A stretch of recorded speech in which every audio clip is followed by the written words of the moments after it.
Começa agora na 101 FM e Prudente AM 1070, o seu Jornal da Manhã, com as principais notícias de Prudente região. Aquilo que acontece de mais importante, você ouve primeiro aqui, agora, ao vivo no seu rádio, Jornal da Manhã. Fique ligado nos destaques do dia.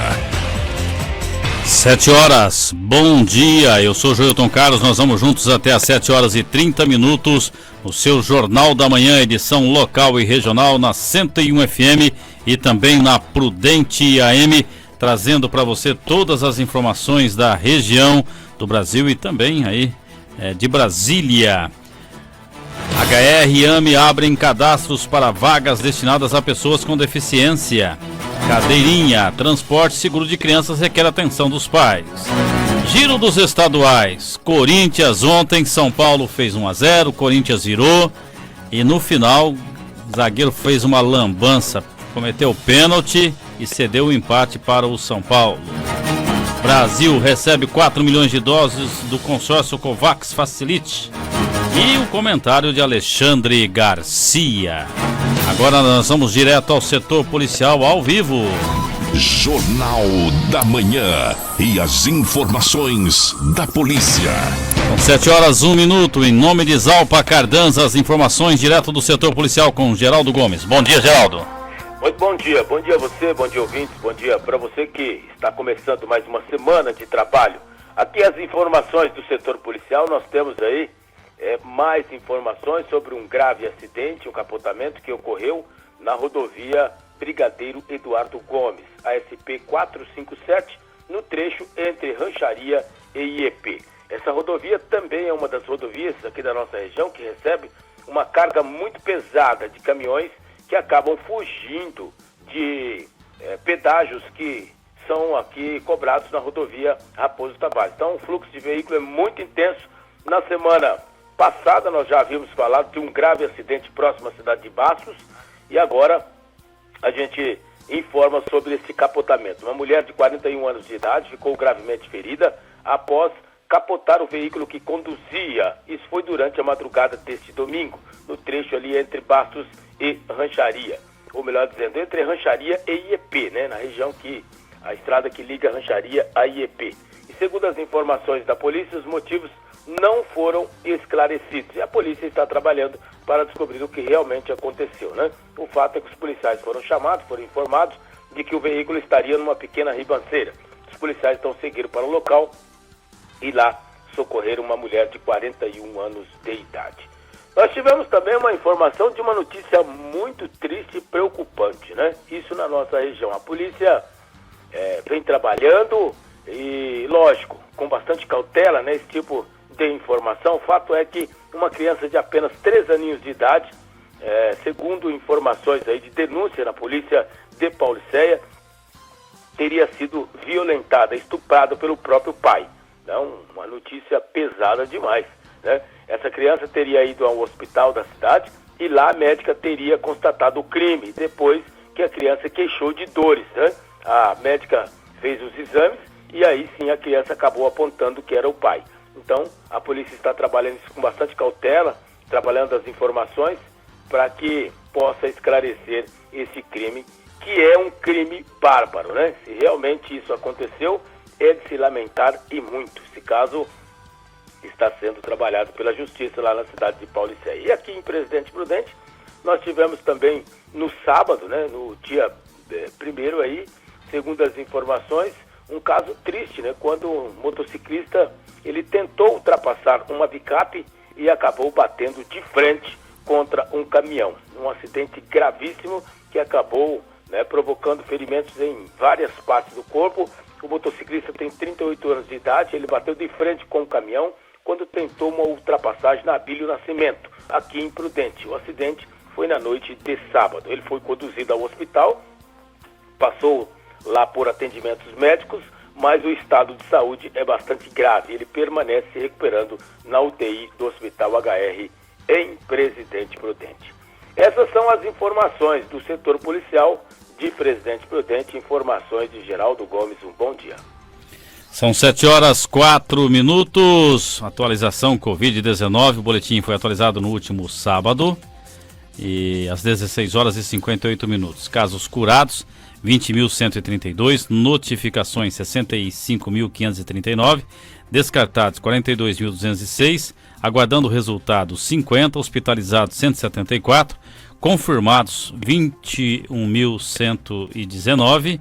E óbitos são 543. O boletim deve ser atualizado hoje por volta das 5 horas da tarde. Nós vamos trazer as informações para os nossos ouvintes. Lembrando que a ocupação de enfermaria está num patamar aceitável para avançarmos de fase, para a fase laranja pelo menos. Mas o grande problema da nossa região aqui são os leitos de UTI Covid, que ultrapassa ainda os 90%. Teríamos que baixar aí um número percentual bem grande até a próxima quarta-feira para que a gente pudesse avançar de fase. Vamos ficar na expectativa. Uma coisa é certa, pelo menos o comércio não fecha mais, deve ficar aí, na pior das hipóteses, nesses 25% de atendimento da forma como está atualmente. E lembrando, utilize a máscara, o álcool em gel, a doença não é brincadeira, muita gente aí que nós conhecemos contraindo a Covid-19 e neste momento nós temos que utilizar os mecanismos que temos à nossa disposição, que é a máscara, o álcool em gel e o distanciamento das pessoas. São 7h06, 7h06. HR e AME abrem cadastros para vagas destinadas a pessoas com deficiência. Jonatas Caetano. O Hospital Regional de Presidente Prudente e o Ambulatório Médico de Especialidades estão com cadastro online para currículos de pessoas com deficiência visando futuros processos seletivos. Quem explicou como está funcionando a ação é a psicóloga organizacional da unidade, Daiane Silva dos Santos Chaves. Com esse cadastro, nessa abertura desses cadastros online, ele ajuda a gente, não só os recursos humanos, mas também a parte do departamento pessoal, né, em conjunto, na tentativa de avaliar todas as habilidades e competências desses candidatos, conforme as vagas foram estando disponíveis tanto nas unidades do HR como no AME. Isso faz com que a gente acaba trazendo para a nossa instituição um ambiente de trabalho reforçando sempre o respeito entre todos os colaboradores e favorecendo o crescimento aí de todos esses profissionais. Ela também explicou nas vantagens de ter profissionais com deficiência junto ao quadro de funcionários da equipe. Favorece não somente a inclusão, né, desse profissional, que em algumas instituições muitas vezes não tem essas oportunidades, mas acaba também proporcionando a gente trabalhar com profissionais que a gente às vezes não, devido à sua deficiência, acaba rotulando ele, e sendo que na verdade ele é um profissional com quem todas as habilidades e competências, apesar da sua limitação e da sua deficiência. A psicóloga também explicou como as pessoas com deficiência interessadas nas vagas disponíveis podem estar cadastrando seus currículos para futuras contratações. Ele pode tanto através dos sites, como também do nosso e-mail, ele pode estar enviando o currículo dele, como também trazendo a nossa recepção principal. Ela poderia estar enviando tanto no site quanto no e-mail, e também na transcrição do e-mail está colocando que ela é PCD, qual o CID dela, e se porventura também está colocando o seu laudo, porque isso ajuda também a gente fazer toda a separação desse currículo. Agora são 7h08. Cadeirinha, transporte e seguro de crianças requer atenção dos pais. Diego Cigares. O transporte de crianças em automóveis requer detalhados cuidados dos pais e responsáveis. Conforme orientam especialistas, a atenção precisa ser redobrada, desde a compra da cadeirinha até a instalação, e posteriormente também em relação ao uso adequado. Em entrevista concedida à agência Rádio Web, o pesquisador sênior Dino Lameira, da Proteste, a Associação de Consumidores, salientou a importância da compra de produtos seguros e que estejam de acordo com a faixa etária e características físicas de cada criança. É importante que o consumidor, primeiro, adquira sempre produtos aí certificados, né, pelo Inmetro. O segundo nível aí é você identificar peso e altura do seu filho e verificar quais cadeirinhas, de quais fabricantes, quais modelos se adequam à estrutura do seu filho. Se possível, comprar cadeirinhas que são específicas para o grupo em que o seu filho pertence, né? A gente sempre orienta porque as cadeirinhas que são feitas especificamente para o grupo, elas tendem a ter um nível de segurança melhor do que aquelas que são multigrupos, né? Conforme lembra Lameira, há cadeirinhas multigrupais, que podem ser usadas durante toda ou boa parte da infância. Porém, ele alerta que a segurança pode ser menor do que em unidades específicas para cada faixa etária e peso. O pesquisador da Proteste destaca a necessidade de uma instalação feita corretamente do equipamento de segurança.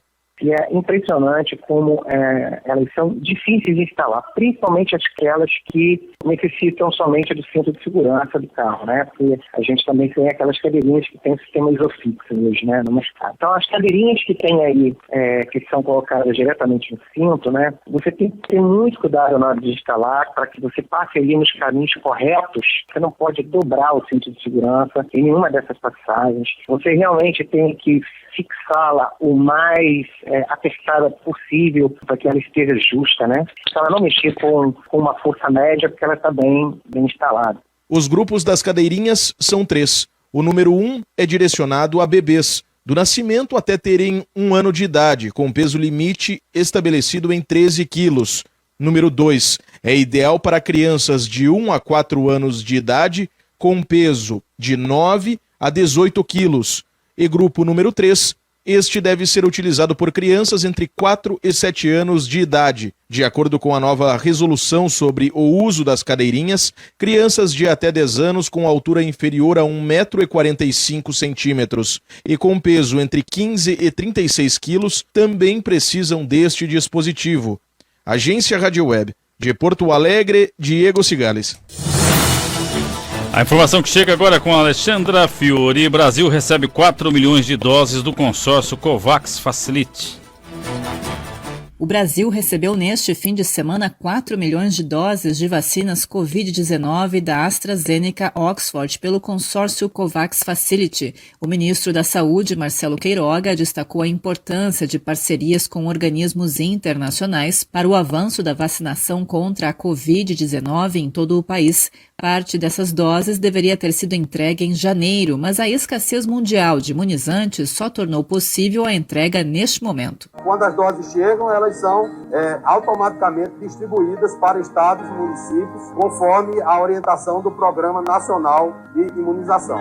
Então vamos trabalhar muito fortemente para imunizar a população brasileira toda até o final do ano de 2021. O ministro também ressaltou o retorno das atividades letivas como etapa essencial para garantir a formação e a segurança alimentar de milhões de alunos. Queiroga acompanhou a chegada das vacinas no aeroporto de Guarulhos, em São Paulo, junto ao representante da Organização Pan-Americana de Saúde no Brasil, Socorro Gross, e da representante do Fundo das Nações Unidas para a Infância, Unicef, Florence Bauer. Para a representante da OPAS, o momento ainda exige, além da expansão do programa de vacinação, a ampla adoção de medidas sanitárias e de distanciamento social. De Brasília, Alexandra Fiori. Agora no Jornal da Manhã, o tempo e a temperatura. Às 7 horas e 13 minutos, neste momento a temperatura é de 21 graus, a mínima foi de 19, a máxima chegará a 33 graus. Não há probabilidade de chuva hoje, segundo o Clima Tempo. Vento a 15 km por hora, umidade relativa do ar deve oscilar entre 24% e 62%. O sol nasceu às 6h45 e vai se pôr às 18 horas. Lembrando que as noites agora estão mais longas, até no final do mês de julho. Nós vamos a um breve intervalo comercial, daqui a pouco a gente volta com o empate do São Paulo com sabor de vitória. No finalzinho do jogo, pênalti, São Paulo empata lá na Arena do Corinthians. Jornalismo, independência e credibilidade. Jornal da Manhã.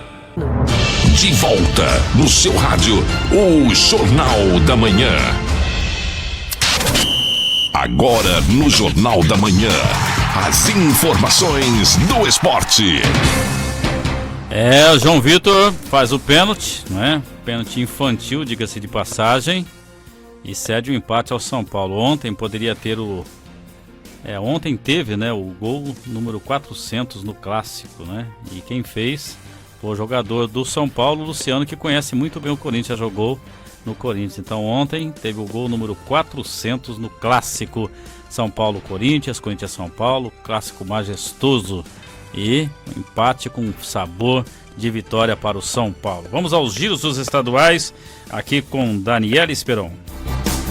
No Clássico Paulista, tudo igual. Corinthians e São Paulo ficaram no 2-2 em Itaquera e o Timão segue com a escrita de nunca ter perdido para o rival na Neoquímica Arena. Agora são 10 vitórias e 4 empates. O atacante Luan, autor de um dos gols do Timão, revelou qual foi o sentimento após a partida. Fico feliz de poder voltar a marcar, ajudar a equipe do Corinthians. Não foi o resultado que a gente queria, tomar um gol no final, mas levantar a cabeça, que tem mais. Feliz de voltar a marcar, vai voltando a confiança. O principal é poder ajudar a equipe do Corinthians.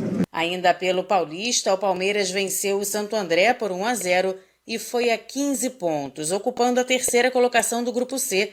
E faltando ainda 2 rodadas para o fim da fase de grupos, o time de Abel Ferreira tem chances concretas de ir às quartas de final. No Campeonato Gaúcho, o Grêmio venceu Caxias por 2-1 no primeiro jogo da semifinal. Thiago Nunes analisou a vitória e a vantagem para o próximo jogo. Tivemos uma atuação a maior parte do tempo equilibrada, a equipe conseguiu defender a maior parte do tempo bem, tivemos uma manutenção de posse muito boa, conseguimos criar algumas situações de gol e passo a passo vamos evoluindo, vamos criando cenários diferentes, mais repertório, para que a equipe possa se portar bem a maior parte do tempo. As equipes voltam a se enfrentar no domingo às 4h na Arena e o Grêmio tem a vantagem do empate. Pelo Campeonato Mineiro, o América venceu de virada o Cruzeiro por 2-1 e agora pode perder por até 1 gol de diferença no segundo jogo, que vai à final. Lisca enalteceu o elenco do Coelho, que precisou de apenas 4 minutos para reagir e virar sobre a Raposa. As instituições foram muito assertivas hoje, todos entraram muito bem. E esse novo modelo de futebol, né, com 5 trocas, é muito importante o banco, né? A gente sempre enfatiza isso. De vez em quando a gente acerta, né? Não é sempre, de vez em quando não dá certo, mas hoje foi um dia que realmente, né, os jogadores que entraram contribuíram muito e fizeram a diferença para essa virada de placar. No outro duelo da semifinal, o Atlético Mineiro bateu o Tombense por 3-0. No Rio de Janeiro, o Fluminense ficou no empate com a Portuguesa em 1-1, com gols de pênalti e auxílio do árbitro de vídeo. Como o tricolor está na Libertadores, o técnico Roger Machado optou por escalar um time reserva e analisou as dificuldades encontradas na partida. Foi um jogo muito duro, acho que digno de uma semifinal do campeonato regional, em que em muitos momentos se mostrou mais aberto, né, em outros se mostrou, né, um jogo de transição, em outro em organização. Foi um jogo bem disputado. Com o resultado, o Fluminense leva a vantagem no empate no próximo domingo para avançar à final do Campeonato Carioca. No outro jogo, o Flamengo bateu Volta Redonda por 3-0. Agência Rádio Web com o giro dos estaduais pelo Brasil, Daniela Esperon. Os campeonatos chegando na sua reta final. Todos os campeonatos, né, a grande maioria pelo menos, chegando à sua reta final. E ontem foi um jogaço, um jogo do Corinthians e São Paulo, um jogo na Arena Neoquímica. E o São Paulo saiu na frente, como disse aí a Daniele, e o Corinthians virou o jogo e no finalzinho, infantilidade do zagueiro do Corinthians, que um pênalti daquele é infantil, cometer no finalzinho do jogo, faltando apenas 2 minutos para terminar o jogo. Mas foi um jogo de bola mostrando que o Corinthians não está assim tão ruim como aparentava estar, né? Porque o São Paulo hoje, nesse momento, é um dos melhores times do Brasil em termos de futebol, ao lado do Flamengo, do Grêmio. São Paulo apresenta um grande futebol e haja vistas que vinha aí de 8 vitórias consecutivas, né? E ontem parecia que o São Paulo ia ter a sua primeira derrota aí, depois dessa sequência. Então o São Paulo continua invicto, 9 partidas invicto, e o Corinthians que não perde para o São Paulo na sua arena.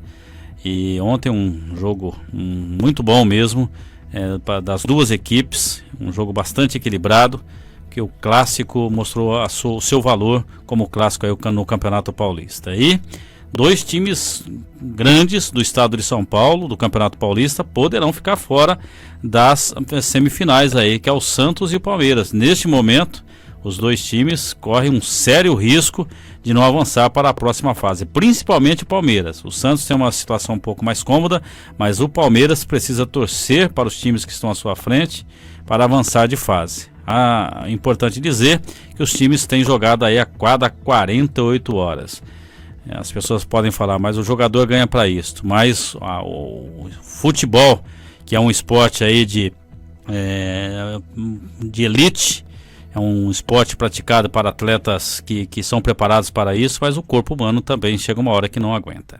Agora nós vamos aos comentários de Alexandre Garcia, direto de Brasília. Bom dia, Alexandre. Bom dia. Começo o comentário de hoje com uma boa notícia. Sabe aquela quadrilha que assaltou o Bradesco em Itajaí faz uns 2, 3 anos?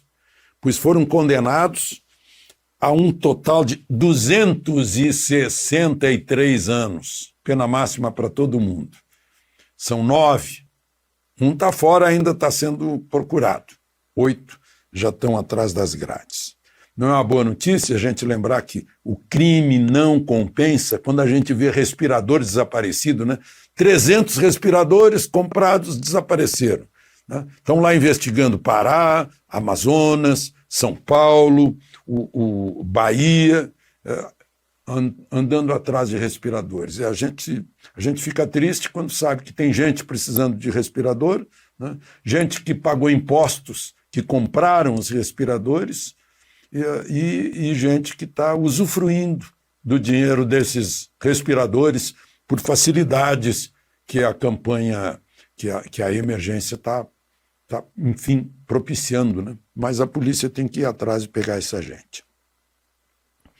Bom, eu nunca tinha visto um 1º de maio assim como foi esse sábado, né? Eu nasci em 1940, ainda peguei um restinho da ditadura Vargas fazendo grandes festas em 1º de maio, no estádio São Januário, do Vasco, e depois no segundo governo Getúlio, segundo governo Vargas, eu lembro das festas nos círculos operários, mas nunca vi nada igual ao sábado. Foi uma apoteose na Avenida Paulista, totalmente cheia, na esplanada dos ministérios, em Copacabana, nas capitais todas. Foi realmente uma demonstração daquele de onde emana o poder. O primeiro artigo da Constituição diz que todo poder emana do povo. Não é da mídia, é do povo. Todo poder emana do povo. E o povo expressou, né, em primeiro lugar, censura ao Supremo. Em segundo lugar, apoio ao presidente. Terceiro lugar, a exigência de voto auditável. Quarto lugar, os gritos de eu autorizo em toda parte, né, dizendo que a fonte do poder está transferindo diretamente o poder ao presidente da República para fazer o que for necessário para que as pessoas não saiam mais da Constituição, porque a Constituição está com uma alta frequência de desrespeito. E no momento em que se desrespeita a Constituição, não se respeita mais nada, né? Estão desrespeitando direitos fundamentais de uma cláusula pétrea, que a própria Constituição diz que não pode sequer ser abolida por nenhuma emenda, né? Mas aboliram esses direitos. Bom, fica aqui o registro, né, da manifestação popular do último sábado, que ninguém fez propaganda em órgãos tradicionais da mídia, ninguém anunciou, ninguém falou, a não ser nas redes sociais, e foi essa surpresa, essa explosão de manifestação de pessoas de todas as idades que saíram de casa, né, para se expressar. Bom, eu queria fazer um registro, aliás, que é parecido com esse caso, né? O Congresso de El Salvador, que é uma república do Caribe, né, da América Central, né, destituiu no sábado, por 64 votos a 19, a Câmara Constitucional do Supremo Tribunal de El Salvador, porque violaram a Constituição, anulando decisões do presidente da República sobre a pandemia. Né? Foram 5 magistrados da Câmara Constitucional, inclusive o presidente do Supremo. Bom, e por fim queria registrar aqui o trabalho que teve o presidente da República, e vamos fazer justiça, o então secretário de Comunicação, Fábio Weingarten, foi quem começou isso, né, levando ao presidente as preocupações sobre o motorista do então jogador do Spartak de Moscou, Fernando, o jogador gaúcho que agora está na China. O motorista levava para o sogro do jogador o remédio Mitedon, que é o cloridrato de metadona, que é um remédio contra a dor. Né? E também serve para as pessoas que estão passando por desintoxicação de droga, mas no caso era contra a dor, que é liberado no Brasil, custa baratinho, mas na Rússia é proibido, e ele pegou uma pena de 3 anos de prisão. Já estava 2 anos na prisão, o presidente entrou nessa, o Itamaraty, o prefeito de Moscou, o jogador Felipe Melo, né, e por fim o presidente e Putin, e aí conseguiram um perdão para ele. Ele está voltando para o Brasil nessa semana. De Brasília, Alexandre Garcia. Bom, e com esta informação do Alexandre Garcia, estamos encerrando mais uma edição do Jornal da Manhã, edição local e regional, aqui na 101 FM, na Prudente AM. Na Prudente AM, a partir das 8 tem Hélio Cassimiro. Aqui você continua com a comunicação agradável, descontraída, de Paulinho Vidigal até as 9. Depois chega Eudes Figueiredo, finalizando o sertanejo Bom Demais. Lembrando que o Cleiton Mussi volta em breve. E a partir das 10 horas tem Ricardo Barcelos com a Manhã 101, depois chega o Jornal do Meio-Dia, depois a Pati Ribeiro e às 3 horas tem a Ailton Freitas aqui na 101 FM. Daqui a pouco vamos começar também a nossa campanha do Dia das Mães aí. Aguarde que já já o Paulinho Vidigal vai falar sobre a campanha do Dia das Mães. Bom, um forte abraço, um bom dia e até lá. Você ouviu pela 101 FM e Prudente AM 1070, Jornal da Manhã.